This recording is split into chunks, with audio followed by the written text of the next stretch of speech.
Assalamualaikum Ustadz. Waalaikumsalam warahmatullahi wabarakatuh. Ana mau bertanya, apa hukum orang yang sengaja tidak mau membayar hutang? Sudah bertahun hutangnya, dan bila kita tanyakan selalu sama alasannya. Belum ada jawabannya. Tapi tuk royal selalu ada. Dan terkadang kita diamin, tidak mau menegur. Bagaimana sikap kita Ustadz? Syukron. Baik. Membayar hutang di saat hutang itu telah jatuh tempo, namun kita tidak bayarkan padahal kita mampu, adalah kezaliman. Matlul ghani zulmun.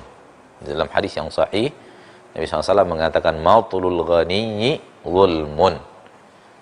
Orang yang ghani, punya harta, punya kemampuan, namun mengundur pembayaran hutang yang telah jatuh tempo, adalah zulmun, adalah kezaliman.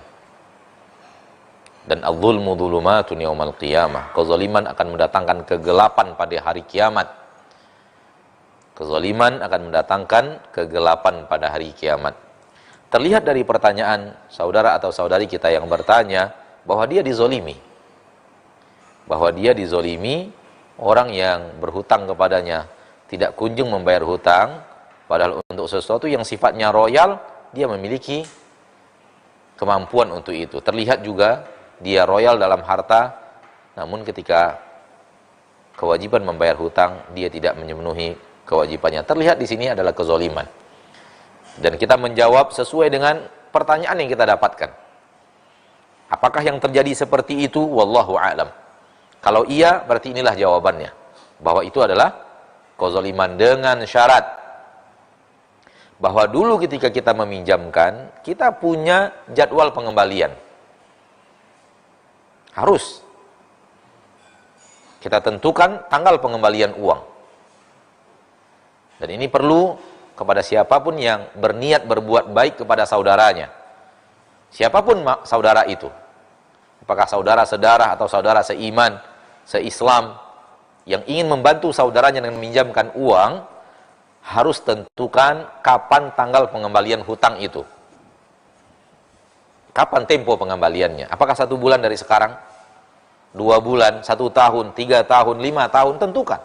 Tulis, tanda tangani. Bila perlu, bubuhi di atas materai. Tanda tangan itu di atas materai. Apabila jangka waktunya agak panjang. Supaya ada pegangan bahwa dia telah berhutang dan ada tanggal jatuh tempo hutang.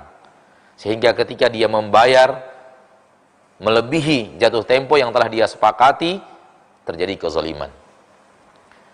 Apabila kita meminjamkan uang kepada orang dan kita tidak tentukan tanggal tempo pembayaran, artinya kita rela dibayar kapanpun. Artinya bahwa kita yang memiliki uang kita pinjamkan, rela dibayar kapanpun. Maka itu bukan salah dia yang mengundur pembayaran hutang, karena memang tidak ada kesepakatan harus kapan dikembalikan. Maka tentukan kapan, tulis sebagaimana yang diperintahkan Allah di dalam Al-Quran. Wal yaktub katibun bainakum bil adl. Ya ayyuhalladzina amanu idza tadayantum bidainin ila ajalin musamman faktubuh wal yaktub bainakum katibun bil adl. Hai orang-orang yang beriman, apabila kalian berhutang maka tulislah. Tulis. Dan hendaklah juru tulis menulis dengan penuh keadilan. Wallahu ta'ala alam. Oleh karena itu, tadi sesuai dengan pertanyaan tadi, dengan syarat bahwa telah ada kesepakatan pengembalian dana di tanggal yang disepakati. Kalau dia mengundur-undur padahal dia mampu, maka itu kezaliman yang telah dia lakukan kepada saudaranya. Wallahu ta'ala alam. Nah. Assalamualaikum. Ana mau bertanya Ustaz. Waalaikumsalam warahmatullahi wabarakatuh. Qadarullah, ana pernah bangun pagi 3 menit sebelum waktu syuruk. Apakah sholat subuh yang ana lakukan harus menunggu 10 menit setelah syuruk untuk menghindari sholat di 2 waktu haram? Syukran atas jawabannya. Barakallahu fikum. Selagi masih ada waktu, maka kerjakan sholat. Walaupun hanya dapat 1 rakaat dari waktu, maka dia telah mendapatkan sholat pada waktunya. Ya, tetap laksanakan sholat wajib.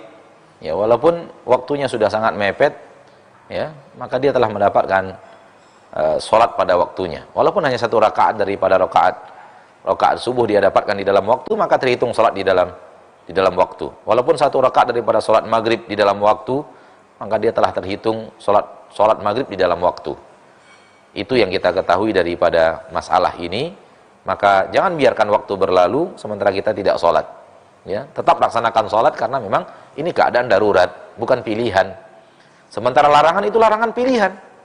Sengaja memilih waktunya untuk sujud di saat matahari terbit, di saat matahari tenggelam, nggak boleh. Tapi keadaan darurat yang memaksa kita untuk sholat karena memang Allah takdirkan bangunnya di jam sekian. Ya, tinggal sekarang lagi untuk kedepannya kita berhati-hati jangan bangun jam sekian lagi. Wallahu a'lam. Ustaz, jazakallah khair, Ustaz. Sambil menunggu penelpon selanjutnya, kita bacakan lagi pertanyaan WhatsApp. Assalamualaikum Ustaz. Waalaikumsalam warahmatullahi wabarakatuh. Saya mau bertanya, apa hukumnya menyimak kajian di TV atau YouTube? Karena seandainya mau ikut langsung, jarak tempat kajian dengan rumah saya cukup jauh. Tapi waktu itu ada yang bilang ke saya, kalau belajar itu harus dengan guru langsung, jangan cuma nonton di TV atau di YouTube. Jadi apa yang harus saya lakukan Ustadz? Terima kasih, hamba Allah di Lubuk Linggau. Menggabungkan antara ini dan itu adalah kebaikan. Kebaikan adalah menggabungkan antara ini dan itu. Bahwa ada juga yang kita hadiri live di tempat pengajian, di masjid-masjid terutama, karena rumah-rumah Allah adalah tempat yang terbaik. Dan ada juga yang kita ambil ilmu ketika tidak ada kajian-kajian yang langsung di dekat rumah kita ambil melalui media yang telah Allah mudahkan. Adapun hanya live dan benar-benar membiarkan siaran-siaran melalui televisi, siaran melalui media yang telah Allah mudahkan seperti yang tadi disebutkan dan tidak peduli sama sekali, ini juga kesalahan. Apakah setiap hari kita bisa hadiri, bisa mendapatkan kajian? Apakah setiap waktu? Atau sebaliknya, tidak peduli dengan kajian yang ada di masjid, yang penting apa yang ada di media yang telah kita miliki, itu juga salah. Dan ini lebih parah daripada yang pertama. Ini lebih parah daripada yang pertama. Namun kebaikan adalah menggabungkan dua hal tersebut.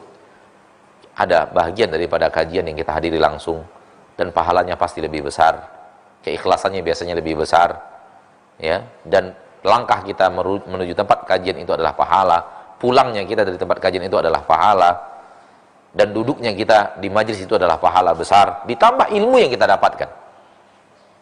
Adapun di media yang Allah mudahkan, ilmu yang kita dapatkan, langkahnya tidak ada, baik langkah pergi atau langkah pulang tidak ada, duduknya kita tidak ada pahalanya, ya, tidak ada pahala duduk, maksudnya seperti pahala duduk di masjid, ya, apalagi sambil berwudu, sholat tahiyatul masjid sebelumnya. Ini kebaikan-kebaikan yang luar biasa. Dan ilmu itu semakin lelah kita mencarinya, semakin nempel. Ilmu itu semakin lelah kita mencarinya, semakin berat tantangan dan rintangan untuk meraihnya, dia akan semakin lengket. Karena ada pengalaman-pengalaman berharga yang kita ada pengorbanan-pengorbanan yang kita lakukan untuk sampai kepada ilmu itu. Ya, untuk sampai kepada ilmu itu. Oleh karenanya, ma'asyiral muslimin, ma'asyiral muslimat, kebaikan adalah menggabungkan apa yang tadi kita katakan, menggabungkan antara ini dan itu, bahwa jangan lalaikan kajian-kajian di masjid-masjid, karena itu pahalanya sangat besar, dan itulah asal daripada pengajian. Namun juga tidak perlu konsentrasi kita terganggu juga untuk akhirnya juga menyimak di saat-saat kita sedang di rumah, tidak ada kajian yang bisa kita ikuti secara live di dekat rumah kita atau tidak jauh dari negeri kita, walaupun harus berkendaraan 1 jam, setengah jam ke tempat kajian, lakukan, pahala besar. Subhanallah, ketika kita niatkan untuk ibadah kepada Allah, ini adalah bagian daripada taqarrub. Nah. Jazakallah khair Ustaz.